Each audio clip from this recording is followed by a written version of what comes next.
Okay, so now that we have a lot of our big information in, we are going to start using just pure observation to transfer some of these smaller lines that are in the hand to over here. And what's important to know is that even though I'm going to stop making follow-through lines for every single line, I'm still going to be thinking through. So for example, if I want to make this little mark here, I'm still going to be kind of pretending that it's extending, even though I'm no longer going to be drawing those extensions anymore, and just kind of reference, oh, where it might hit, so that as I start putting them in over here, it's a way for me to double check. The other thing that I really want to emphasize is that even though we're using smaller lines now and we're no longer using follow-through lines, that we still want the lines to be very straight. So we are still using the structure of a straight line. The reason that it's so important to use a straight line is that curves offer a lot of really complex information, and it's really difficult to draw a curve accurately. So if you have a curve that looks like this, it's an incredibly difficult skill for you as an artist, even if you have a lot of training, to exactly copy what that looks like. So this is close, but this is not the same as that top one. If instead I had simplified this into a series of straight lines and then copied those straight lines and then filled in the curve,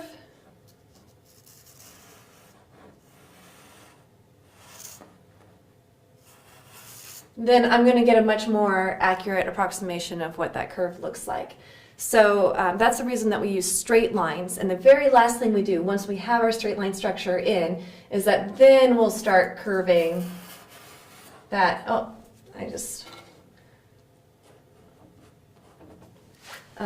once we have that straight line structure in, then we can really start curving to get these more nuanced things. So for right now, we're still creating this straight line structure for us so that when we do our final stage of the upper part of the drawing here, then we'll be ready for curves. But for right now, still keep everything straight, even though we're using smaller and smaller lines. Okay, so I'm just going to start using the structure that I have in place here to put some of these smaller lines in and around the hand. Again, keeping everything clean will help you so much. So I'm just going to start by kind of cleaning up a little bit more.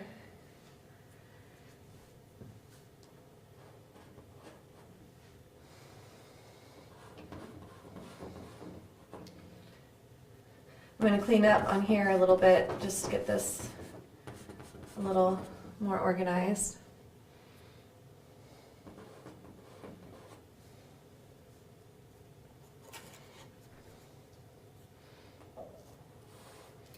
And again, I'm just using observation to approximate these lines now that I'm in a smaller line, but I'm still trying to think as big as I can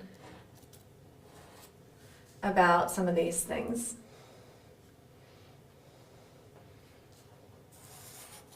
So I'm thinking about this line coming in through here. So again, I am stopping the line sooner, but the way I'm thinking about it is through, and I'm just not drawing my line all the way through anymore.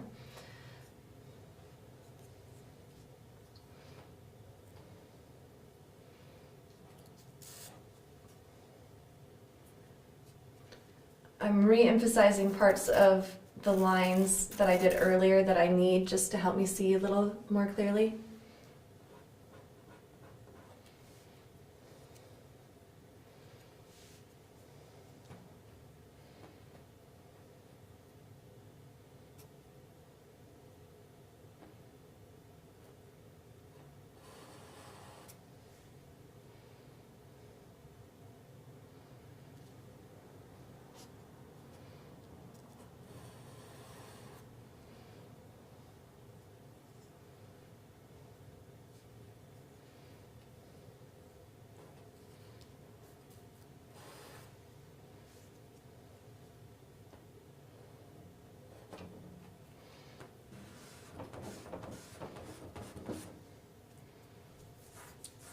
I'm going to redraw my notional space box here.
So because I still have this notional space box here, and because there are a lot of really small negative shapes, and negative shapes are just the space between the object we're drawing and the notional space box, I'm trying to pay very careful attention to what the negative shape looks like. Sometimes we can get greater accuracy by trying to identify what this wonky little shape is easier than we can if we're thinking hand and trying to find the hand shape. So, this notional space helps make the negative space shape very clear, and that's to our advantage when we're drawing, because we can look for either the negative shape or the positive shape to help us refine our drawings.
Okay, so the last two lines I have in this hand part are these two lines, and they're a little bit more faint. And sometimes lines can seem kind of random, like why are there these two lines here?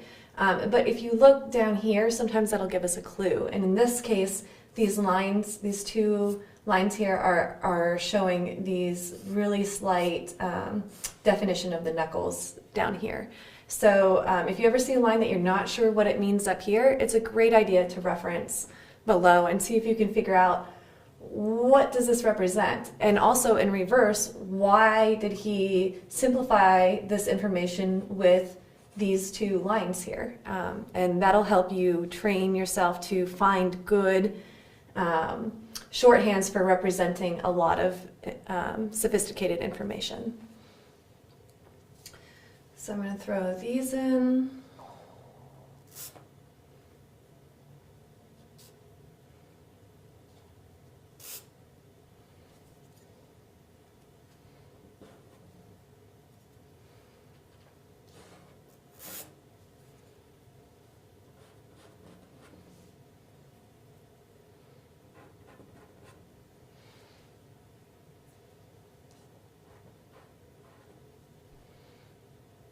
Okay, and I have now managed to more closely hone in on this hand.